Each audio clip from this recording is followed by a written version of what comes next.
নমস্কার নমস্কার নমস্কার, আমি কুণাল চৌধুরী আর তোমরা দেখছো অ্যান্টিক কুণাল এবং ভবন ইঞ্জিনিয়ার কুণালকে। আর আজকে আমি এই লাইভটা করছি আমার ফেসবুক চ্যানেল বা ফেসবুক পেজ ফেসবুক পেজ থেকে। আর এখানে তোমরা দেখতে পাচ্ছ 3 রাস্তার মোড়, এখানে কিন্তু ভয়াবহ একটা ঘটনা শুরু হয়ে গেছে। আর তোমরা একটুখানি লাইভের সাথে থাকো, তোমাদেরকে আমি ইমিডিয়েটলি দেখাচ্ছি যে এখানে কি কি হচ্ছে এবং কি কি চলছে। তো তোমরা কিন্তু সঙ্গে দেখো। এখানে দেখতে পাচ্ছ, এখানে কিন্তু কলকাতা পুলিশ, বেঙ্গল পুলিশের সাথে সাথে এখানে দেখুন মিডিয়া পর্যন্ত এসে হাজির হয়ে গেছে। ঠিক আছে, এখানে যেসব ঘটনা তোমাদেরকে বিস্তারিত জানাবো। অঞ্চলটা হচ্ছে আমাদেরই অঞ্চল, তো ঘটনাটা কি হচ্ছে সম্পূর্ণ তোমাদেরকে দেখাবো। তো সঙ্গে থাকো আর ভিডিও দেখতে থাকো। এখানে দেখো প্রত্যেককে প্রতিবাদে মানে জবাব চাইছে। তো এখানে আমি সবার সঙ্গে কথা বলে নেবো, দেখি দাদাদের সাথে কথা বলবো। ঘটনাটা সত্যি কথা বলতে গেলে আমিও সেরকমভাবে যাই না, তো এখানে দাদার সাথে কথা বলবো। দাদা দাদা এখানে একটা লাইভ চলছে, ঠিক আছে? তোমাদের কি প্রবলেমটা কি হচ্ছে, ঘটনাটা কি ঘটেছে? বিগত 15 দিন ধরে আমাদের পাড়া 21 নম্বরে প্রতিদিন প্রায় 8 থেকে 10 বার করে কারেন্ট যায়। আচ্ছা, আমরা বিভিন্নভাবে সিএসসি কে জানিয়েছি, তারা পরিষ্কার কথা বলছে আমরা চেষ্টা করছি। আচ্ছা, চেষ্টাটা কতদিনে? আচ্ছা, একদম একদম। আমাদের পাড়ার মা বউ নেই, একদম। তাদের গরম লাগলে তারা কি রাস্তায় এসে বসে থাকবে? একদমই না। আমাদের বাড়ি ফ্রিজ নেই, আমাদের বাড়ি এসি নেই, সেগুলো কি পুড়ছে না? ফটাফট করে কারেন্ট যাচ্ছে মানে সেগুলো অফ হয়ে যাচ্ছে, সেগুলো ক্ষতিগ্রস্ত হচ্ছে। 15 দিন ধরে কোনো সুরাহা পাইনি, তাই আমরা এটা প্রতি বছরে মানে প্রতি বছর ধরে এরকম চলে। আর এই বছরে বছরে আমাদের তো ইলেকট্রিক বিলও বাড়ছে, মানে ইউনিট তো বাড়ছে, তো ইউনিট তো বাড়ছে, ইউনিট বাড়ছে তো। দেখো এখানে ইউনিটও বাড়ছে, এখানে আমরা এখানে প্রত্যেকে কিন্তু মধ্যবর্তী নিম্নবর্তী শ্রেণীর মানুষজনেরা রয়েছে। এখানে কিন্তু কেউ ওই বড় বড় ফ্ল্যাটের বাসিন্দা নেই, ঠিক আছে? এখানে কিন্তু প্রত্যেকে কিন্তু একদম মধ্যবর্তী। আমাদের পাড়ার বস্তির কারেন্ট কেটে বড় লোকেদের এসি চালানো হচ্ছে। একদম একদম। কেন?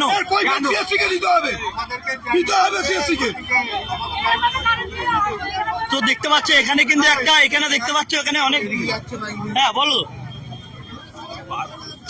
কারেন্ট থাকছে না, বাচ্চারা ঠিকানা চলতে পারছে না, পরীক্ষা সামনে। হ্যাঁ, পরীক্ষা তো চলছিল অলরেডি। এই যে সঞ্জীব টিম না কিনে ইলেকট্রিকের তারগুলোকে ঠিক করা। এই টিম কিনছে, আইপিএল এর টিম কিনছে, আইএসএল এর টিম কিনছে, ওসব টিম কিনতে লাগবে না। ওনার পাচ্ছে না, উনি ছেড়ে দিক। সিএসসি পাচ্ছে না, এখানে ছেড়ে দিক। ওনার টিম না কিনে ওনার উচিত এখানে তারগুলোকে পাল্টানো। আর এদিকে তো ইউনিটও বাড়ছে, ইউনিটের টাকা বাড়ছে। হ্যাঁ, দেখতে পাচ্ছি এখানে কিন্তু এরকম একটা ভয়াবহ সিচুয়েশন তৈরি হয়ে গেছে জায়গায় জায়গায়। কিন্তু এখানে কিন্তু আমাদের রিপোর্টার দাদা ভাইরাও এসে গেছে। আর তোমরা এই মুহূর্তে দেখছো কুণাল চৌধুরীর ফেসবুক পেজ থেকে। হ্যাঁ, দেখতে পাচ্ছি এখানে সিচুয়েশন কিন্তু ভয়াবহ হয়ে গেছে।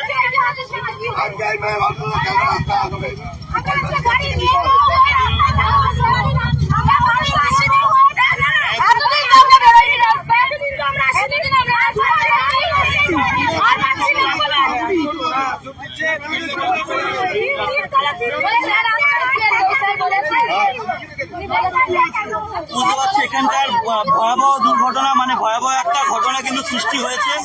আর এর কিন্তু আমাদের যে প্রতিবেশী যে মানুষজনেরা রয়েছে তারা কিন্তু রুখে দাঁড়িয়েছে এবং এখানে কিন্তু একটা রাস্তা অবরোধের সৃষ্টি করা হয়েছে। কারণ মানুষ এটা এই এলাকার বাইরে কিন্তু কেউ জানতে পারছে না ঘটনাটা কি ঘটছে।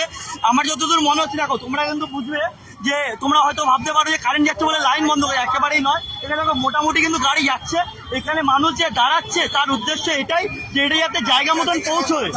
হ্যাঁ হ্যাঁ, জায়গা মতন যাতে মানুষগুলো জানতে পারে, এটা জানতে পারে, তাই জন্য তোমরা এটা করছো। তো অ্যাম্বুলেন্স কিন্তু যাচ্ছে, এমন না যে অ্যাম্বুলেন্স আটকাচ্ছি, ফায়ার ব্রিগেড আটকাচ্ছি।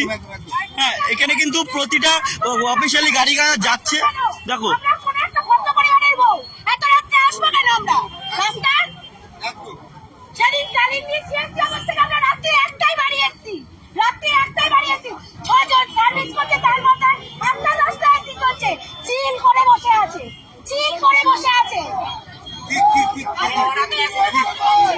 আমরা সবাই 3 দিনের মতো কোনো সুফল না পেলে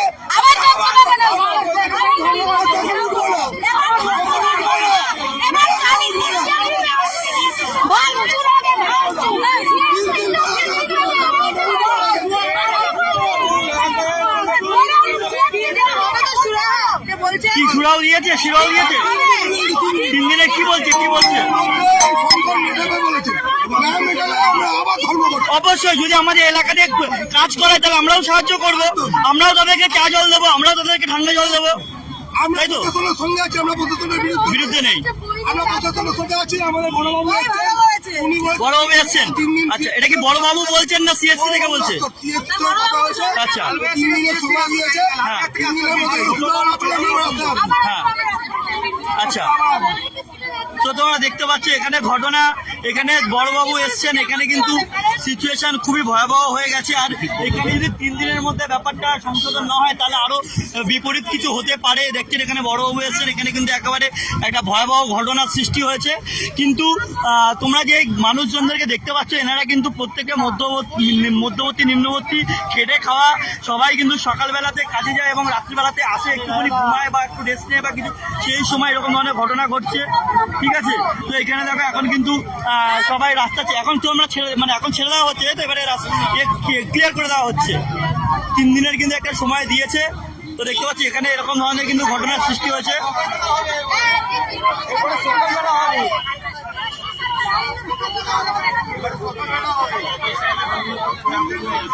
হ্যাঁ হ্যাঁ, অফিস টাইমে বন্ধ করলে হ্যাঁ, সেটাই সেটাই সেটাই, তখন একটা বড় ব্যাপার তৈরি হয়ে যায়। সবারই অফিস থাকবে, তো সবারই তো বাচ্চা আছে।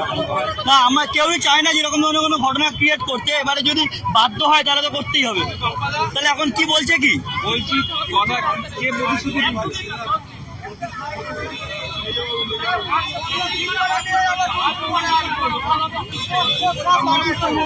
আর কোনো খবর নাই। আর কদিন বলছে? 3 দিনের সময় দিয়েছে, 3 দিন। 3 দিনের মধ্যে যদি না হয় তখন তোমরা দিনের বেলাতে দিনের বেলাতে একদম একদম একদম একদম দিনের বেলায় অবরোধ হবে। ছোট ছোট বাচ্চা আছে ঘরে একজন। একদম একদম একদম একদম। এই তো আপনারা, আপনি কি চাকরি বাকরি করেন তো, কাজ বাজ করেন তো, সকালে যান রাত্রিরে বাড়িতে আসেন, মধ্যবর্তী নিম্নবর্তী শ্রেণীর মানুষ আমরা বা আপনারা, তো রাত্রিবেলা এসে যদি ঘুমাতে না পারেন তাহলে স্বাভাবিক। এটা নাকি অনেকদিন ধরেই চলছে, প্রতি বছরই নাকি হয়? আমাদের পাড়ায় 3টে বাচ্চা হসপিটালে ভর্তি হয়েছে। হয়েছে? আচ্ছা, একজন বাড়ি ফিরে আরে বাবা। বাচ্চা বয়স্ক তো চলো, দেখতে পাচ্ছ এক সাইড কিন্তু পুরো খালি করে দেওয়া হয়েছে এবং আস্তে আস্তে এখানে কিন্তু খালি করে দেওয়া হচ্ছে। ঠিক আছে, এখানে পুরো আস্তে আস্তে খালি করে দেওয়া হচ্ছে এবং 3 দিনের প্রতিশ্রুতি দেওয়া হয়েছে পুলিশের তরফ থেকে এবং সিএসসির তরফ থেকে। এবং দেখা যাক আগে কি হয়। যে সেই সময় যদি আমি উপস্থিত থাকি অবশ্যই আমি আপনাদেরকে দেখানোর চেষ্টা করব ঘটনাটা কি ঘটছে। তো সঙ্গে থাকুন, পাশে থাকুন।